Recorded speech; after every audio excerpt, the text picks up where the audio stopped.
कहने लगी प्राणनाथ सकल बंधु परिवार न साए, खेत छाड़ी नाग भगियाए। सारा परिवार नष्ट बच कर दिया, आप अकेले भाग गए। क्रोधवंत रानी हुई आई, नेत्र युगल भरी नीर बहाई।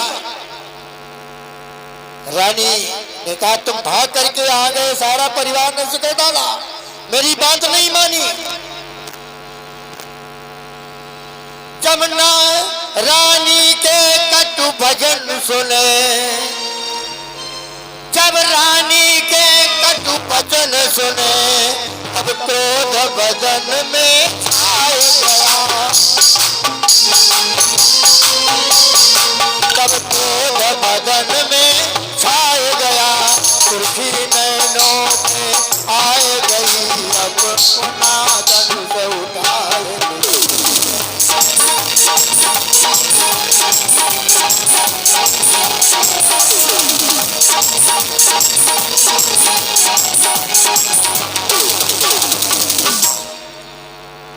उसने सोचा रण में के अंदर,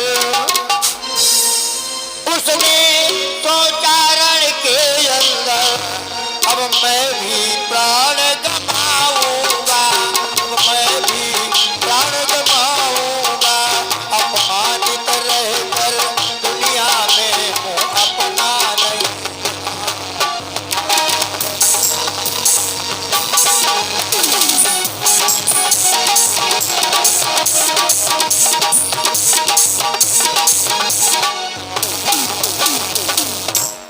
ताकि मैं जा रहा हूं, या तो अपने प्राणों का परित्याग कर दूंगा।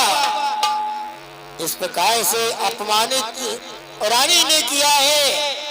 जब वो भागने लगा तो गांधारी को, माता को बात मालूम हुई। गांधारी ने मन में विचारा ये रण में जाएगा, पांडवों पर विजय प्राप्त नहीं कर पाएगा, मारा जाएगा। उसने अपने बेटा को बुलाया और बुलाकर के कहा बेटा मेरे पास नग्न होकर के आ जा। शेष भैया मारे गए, लेकिन तुझको मैं आशीर्वाद दूंगी, नग्न होकर के मेरे पास आ जा, मैं तुझको आज अपने नेत्रों से देखूंगी, आशीर्वाद मिलेगा। ऐसा कह करके गांधारी ने दुर्योधन को संकेत किया। माता के वचन सुने तो दुर्योधन नंगे होकर के माता के पास चलने के लिए तैयार हुआ। तब तक लीलाधारी आ गए। लीलाधारी आ गए। कन्हैया, कृष्ण कन्हैया का आगमन हो गया। भगवान ने कहा आप नग्न रूप में कहां जा रहे हो, जरा जांघिया तो पहन ले। दुर्योधन वाला माता गांधारी के पास आशीर्वाद प्राप्त करने के लिए जा रहा, मेरी मैया ने बुलाया है, आशीर्वाद देगी। आशीर्वाद की कामना करने के लिए मैं जा रहा हूं। ऐसा सुनते ही भगवान कृष्ण बोले अरे मूर्ख दुर्योधन, जब तक पुत्र बालक रूप में होता है, बच्चा है, वो अबोध होता है। अबोध में कैसा भी हो माता की गोदी में बैठ जाता है। युवावस्था में माता के पास नग्नावस्था में जाना विपरीत मालूम पड़ता है, वेद के विपरीत है। तुम नग्न जा रहा है, कहाँ की रीति है?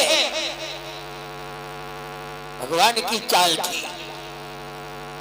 किसी की बात सुनी तो दुर्योधन को लज्जा आ गई। तुरंत दुर्योधन ने जांघिया पहन लिया। पहन करके जांघिया माता गांधारी के पास पहुंचा। गांधारी बोली बेटा, मैंने आपको जिस तरीके से बुलाया था वैसे ही आज आप आए हैं। जब तक माता गांधारी का विवाह हुआ था अंधे के साथ में, धृतराष्ट्र के साथ में, पति अंधा जब देखो सैना, पट्टी बांधी दोनों नैना, पट्टी उतारी नहीं। एक बार गुरुजी बताएंगे, आबू पहाड़ पे पट्टी उतारी भीम के समय, और यहाँ पर पट्टी दोनों आंखों से उतार रही है। 1.5 बार पट्टी उतारी, दोनों आंखों से पट्टी उतारने के लिए तैयार है। बेटा जैसे मैंने बुलाया वैसे ही आए हो? हाँ मां, झूठ बोला। दुर्योधन माता जी से बोला मैं वैसे ही आया हूं। दुर्योधन को जब देखने के लिए आंख से पट्टी उतारी, ऊपर से नीचे तक देखा, नजरों से सारा शरीर वज्र का बन गया, लेकिन गुप्तांग में जांघिया पहने था। रोने लगी गांधारी और बोली अपने बेटा से, वज्र शरीर भयो है सुत तोरा, और टूट जंग दोष नहीं मोरा।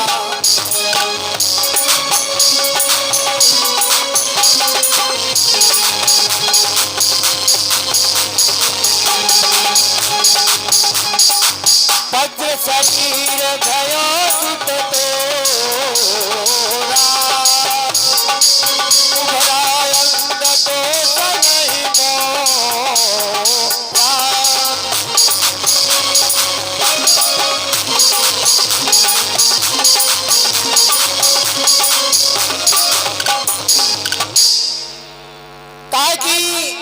सारा शरीर वज्र का है, टूटे जंग दोष नहीं मोरा। गांधारी जब इस प्रकार से आशीर्वाद दे दिया और दुर्योधन अपनी माता गांधारी के पास से चला और सोचा मारा तो जाऊंगा ही, तो व्यास सरोवर की तरफ जाता है। व्यास सरोवर की तरफ गया, इतना चालाक था, पिछले पैरों व्यास सरोवर में प्रवेश किया। क्यों? भगवान कन्हैया लीलाधारी है, पांडवों को लेकर के आएंगे और मैं इसे प्रवेश करता हूं तो जान जाएंगे इसमें प्रवेश करने के लिए गया है, तो पिछले पैरों गया, व्यास सरोवर में छिप करके बैठ गया। इधर कन्हैया पांचों पांडवों के पास आते हैं, का ऐसा है कि उसको ढूंढो। पांचों पांडव व्यास सरोवर के किनारे जा रहे हैं, कन्हैया भी साथ में है। एक ग्वाल मिला, कन्हैया भगवान ही समझाओ, उन्होंने कहा पिछले पैरों एक सज्जन गया है, इसमें छिपा बैठा है। भगवान कन्हैया ने बलशाली भीम से कहा हाथ लगाओ, उसको भी 10,000 हाथी का बल है, आपको 10,000 हाथी का बल है, और हाथ आप लगाएंगे, हाथ को सहन नहीं कर पाएगा और निकल आएगा। तो जैसे ही सरोवर के पास खड़े हैं, बलशाली भीम को संकेत किया, उन्होंने हाथ लगाई। पहली हाथ भीम जब मारी, निकरु निकरु कुरुराज पुकारी, नहीं निकला।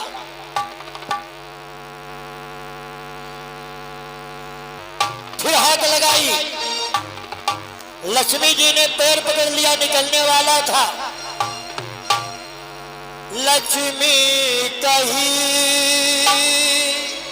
सुनो न बहिना, प्रात बिहौ तुम काधन सैना।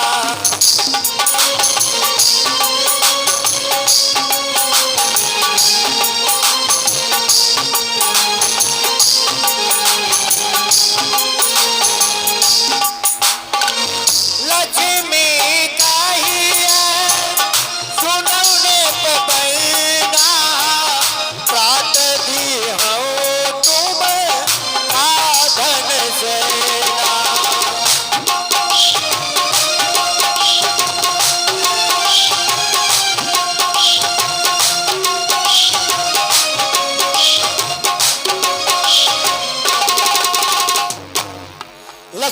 कहने लगी जाओ नहीं, प्रातःकाल हो जाने दो, तुम्हें धन सेना सब कुछ मिलेगा। नहीं निकला, शांत होकर के बैठ गया। अब की बार में कन्हैया ने संकेत किया, हाथ लगाओ। बलशाली भीम ने हाथ लगाई। हमारी है गदा फाट जल गई है, और पकड़ के कबू पर लई।